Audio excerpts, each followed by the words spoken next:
Good day and welcome to Panorama on NTA Maiduguri Zonal Center. Today we shall focus on a matter that strikes the very heart of Borno State's recovery and resilience, education under attack. Globally, September 9 is marked as the International Day to Protect Education from Attack, a United Nations initiative that highlights the right of every child to learn in safety. Yet, here in Borno, that right has been under relentless assault, from the burning of schools to the abduction of teachers and students, with the ideology of Boko Haram, meaning Western education is forbidden, leaving scars on classrooms and communities alike. Despite government's continued investment in rebuilding schools and restoring hope, insurgent attacks persist, threatening not only infrastructure, but the dreams of countless children. On today's program, we shall examine what this observance means for Borno, the challenges still facing schools, and the strategies required to secure education as the backbone of a more peaceful and prosperous future. I am Abubakar Musa. Thank you for joining us.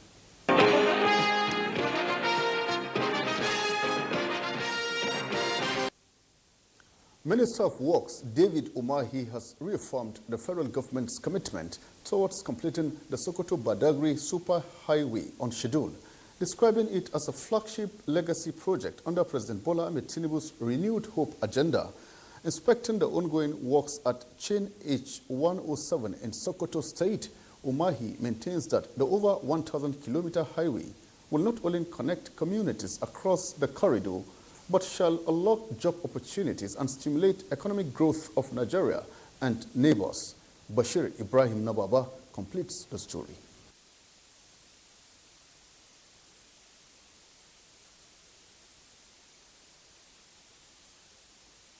Works David Umahi is at the site just a day after a similar visit by the Minister of State for Works, Bello Muhammad Gwarinyu, underscoring the federal government's unwavering commitment to the project's completion within the stipulated time frame. The Northwest is living up to, the promises of Mr. President. Umahi reiterated President Bola Ahmed Tinubu's vision to ensure equitable distribution of the nation's developmental projects, stressing that the superhighway is a key part of that mission. We've appealed to high-tech, please, no adjustment of price.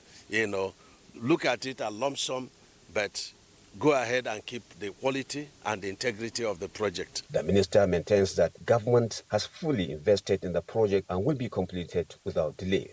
I assure you, Bola Ahmed Tinubu is the president for all, is the president of this country and president for Northwest. The federal officials and contractors working on the project are aligned in their commitment to delivering exceptional results on schedule. The renewed hope agenda of Mr. President to bring projects across the 6 geopolitical zones, this is one of it. He is complying with all our instructions before he put the second layer or any layer. With this strong commitment, along with government's effective supervision of the contracting firms, the more than 1,000-kilometer superhighway project will serve as a game changer for Northwest, boosting the economy of not just Nigeria, but neighboring countries. From Sokoto, Bashir Ibrahim Nababa, NTA News.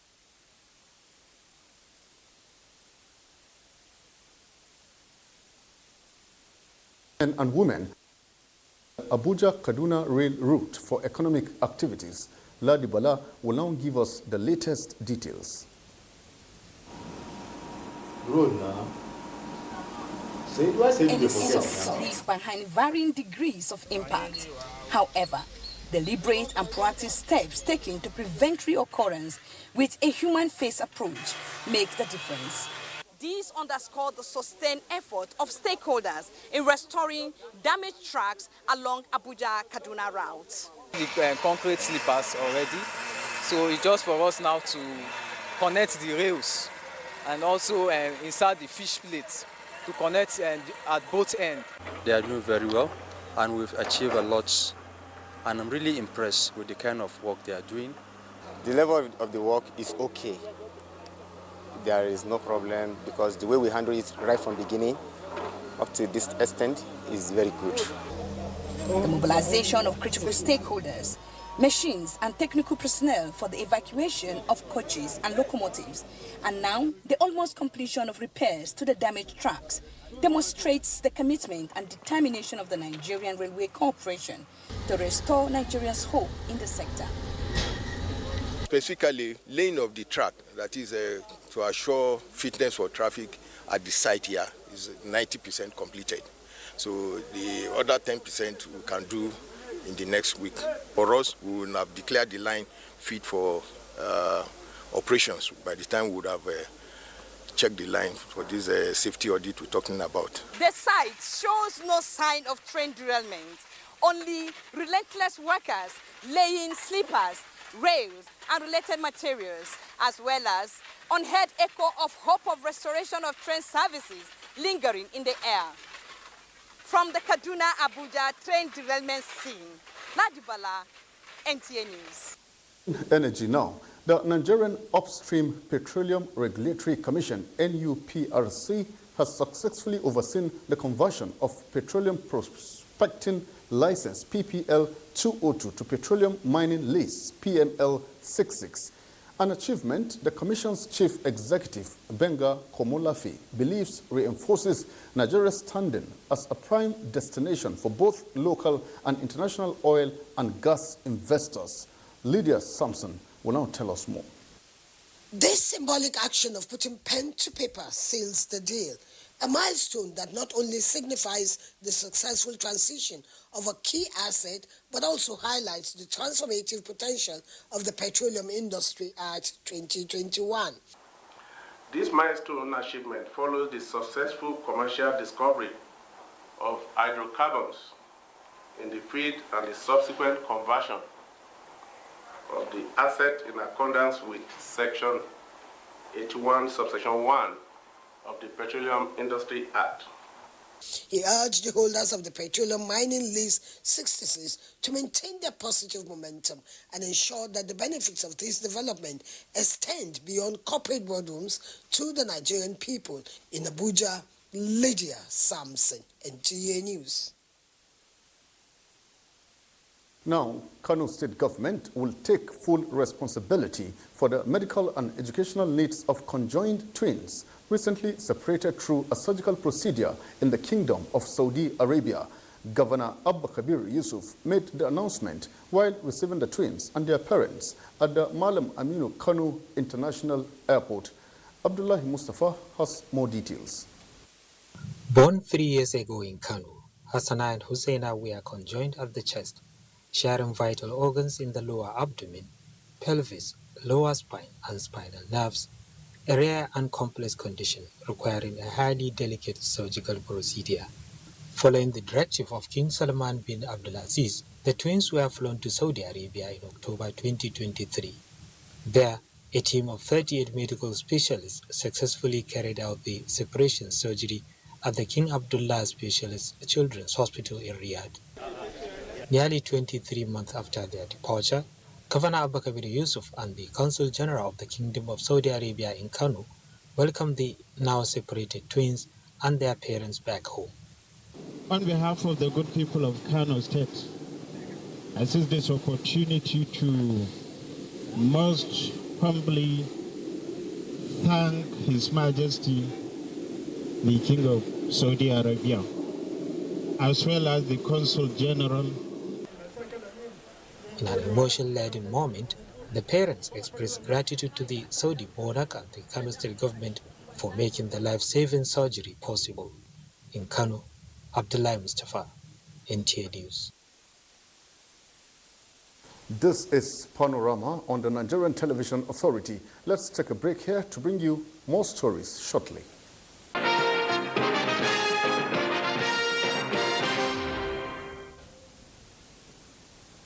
We're glad to have you back. Let's move on now. In Borno State, where insurgents have deliberately targeted schools in an attempt to silence learning, the stories of children and teachers alike reinforce why education must be protected at all costs. Against this backdrop, the Borno State Education Emergencies Working Group gathered stakeholders to commemorate the International Day to protect education from attack, deliberating on fresh strategies to keep classrooms safe. in collaboration with the Ministry of Education, the global observance established by a unanimous decision of the United Nations General Assembly in 2020 is marked every September 9. Here is Pauline Kujivana with the rest of the story.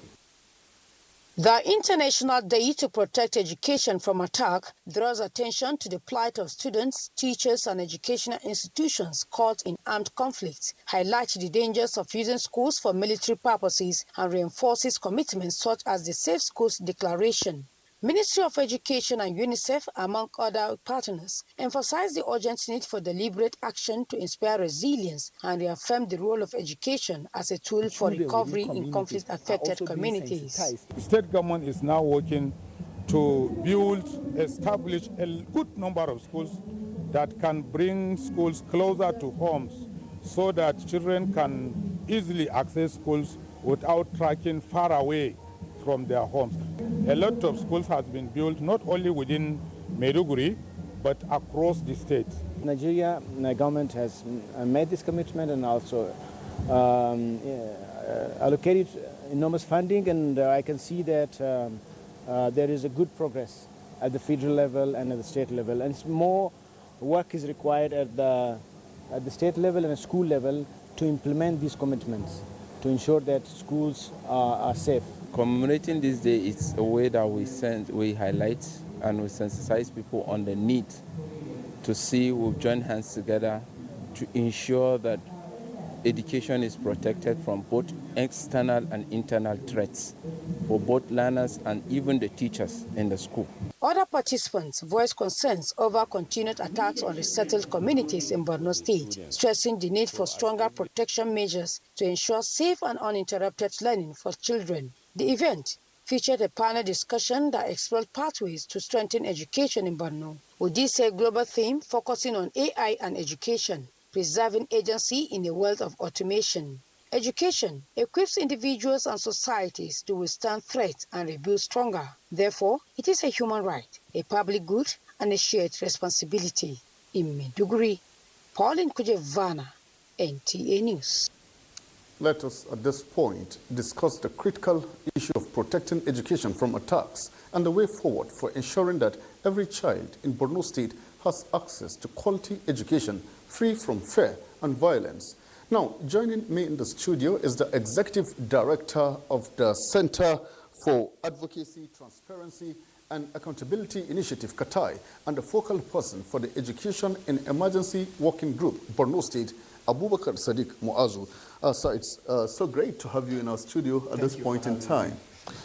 All right, Abubakar Sadiq, how safe are schools in Borno today, considering the attacks and, belief by some that Western education is forbidden? Well, I think one key thing that we need to look at is to look at the background in terms of how this decade of insurgency have impacted on the life of people as well as education across the entire Bay State, not just Borno State. The past 15 years, it's quite clear for all of us and evident to see that the insurgents has caused quite a number of attacks, causing displacement for both people in community, children in schools, parents and caregivers. This has impacted significantly to the extent that learners have limited access to platform of learning, which has bring a major setback in having quality access to education. But within all of these key time and moments, stakeholders have come together, both from the military, civil defense, police, as well as community people, to part a way or chart a way forward in seeing that quality education is being provided to conflict-affected children, even in the moment that the ravaged insurgency is being affecting a lot of people. So all of these key things are things that if you look at it, you will see that there is a significant progress that has been achieved in making children back to school, particularly in places that are resettling now. With the initiative of the federal government through the Nigerian Security and Civil Defense Corps and Nigerian Police Force, you can see that there are a number of squad formations that are protecting schools recently across various rural communities, hard-to-reach communities, in seeing that children have access to quality education, quality learning. But most importantly, not just seeing education at attack in a perspective of protecting education from attack, from the perspective of just attack by insurgent, but also attack by other key things, preventing children from sexual exploitation and abuse, preventing children for some of the key things that can affect them in the school, from hard labor, from other key things that is there. So all of these key things, with the presence of NGOs, particularly in the northeastern part of Nigeria, you can see that there is quite a number of awareness raising among teachers, awareness raising among stakeholders, particularly the parents and caregivers, in seeing that these children have quality access and quality education in the basic level of education without facing the fear of being abducted, fear of being kidnapped, or even fear of facing other key challenges. So in details, all of these key things, government have been doing a lot. Stakeholders, particularly from the NGO platforms and other key things, have been doing a lot in investing to seeing that children have access to quality education. All right, Executive Director Katai, we would also like to know, what is government and community leadership doing to keep schools, teachers and students safe? Well, I think if you look at it, you'll get to believe with me that parents and caregivers have been doing a lot in the sense that positive parenting session has been conducted in most of these communities where parents get to understand the value of even giving children access to quality education. And government from their own part have been doing a lot of investment in reconstruction, rehabilitation and resettlements of these people back to their community, also taking education as major priority. But most importantly, a lot needs to be done by the government in terms of investing much more resources. So this investment by the government is one particular thing that need to be intensified, need to be increased in seeing that allocation for security in those schools, but in seeing that issues around the safety of these children by investing to the security agencies, security formation, and getting the gadget necessary to detect or even notice attacks as it's about to happen before it even happened is one major important thing that government need to invest a lot. But communities have been working closely, traditional rulers, particularly religious leaders, have been doing a lot in sensitizing the community people, not just for them to take their children to school, but also to believe in the process, in seeing that education is the way forward, in addressing even the causes of conflict and insurgency. Because when you get these children young, you get to avoid the aspect of infiltration, the aspect of indoctrination by people that are coming with other mindset, or people that are coming with the group of conflict to the community. So all of these key things are things that in general, if you look at it, communities have been doing a lot in sensitization, government have been doing a lot in investing resources. But more need to be done by the government in providing the resources, in making releases, allocation. It's not just about budgetary allocation, but the releases and performance of the budget matters in seeing that children have access to quality education. All right, Abubakar Sadiq, apart from, rebuilding schools and ongoing interventions, what lasting solutions do you think can help parents and children have trust and confidence in education again? Well, I think at this moment that we found ourselves in this insurgency, more need to be done in investment in vocational training centers. Some of these children that have been affected as a result of this insurgency left their community since when they are in their tender age. Now that they are returning back, they are coming at an age where they cannot even be mainstream into primary education or junior secondary school education. They have to be in other component of education for them to have access to quality lessons and learning, and also have the knowledge of literacy and numeracy. So governments and stakeholders need to invest in vocational training where these children can have access to livelihood opportunities at their adolescent age, when they are about to be mainstream into maybe even if it is schools that has to do with adult education that will be provided to them. They have access to all of these key platforms and lessons and learning. So most importantly, a lot need to be invested, a livelihood component by supporting both the parent and caregivers, so as for them to have a little bit of livelihood that will support them in even taking care of hidden fees. In Nigeria, when we talk of education is free, you get to see that there are quite a number of issues around hidden fees that has to do with levies, that has to do with PTA and other key things that are hidden charges. All of these key things caregivers and parents in communities need to have initiatives that will support their livelihood to meet up with those expectations. And the children that have been affected as a result of insurgency and bouncing back to their community now need to have vocational training centers. I have to commend some of the state government coming up with all of these vocational training centers, but more need to be done in terms of the sustainability of this initiative and in terms of seeing that this kitten is being taken forward, not just within aspiration of government, but as a policy direction that will be sustainable even after the administration of those government that are taking charges. That's a good one. Now, how can government, communities, and international partners work better, together to protect learning in Borno? Well, I think this is one key thing. Coordination, partnership is key. When we partner together, it gives an opportunity for us to see that at the end of the day, children have access to quality education. Stakeholders need to be coordinated. Stakeholders need to partner in seeing that INGOs, UN agencies, civil society organizations that are investing billions of naira in the education service delivery need to work closely with the government to fill in the gap. Where government is doing something, investment should go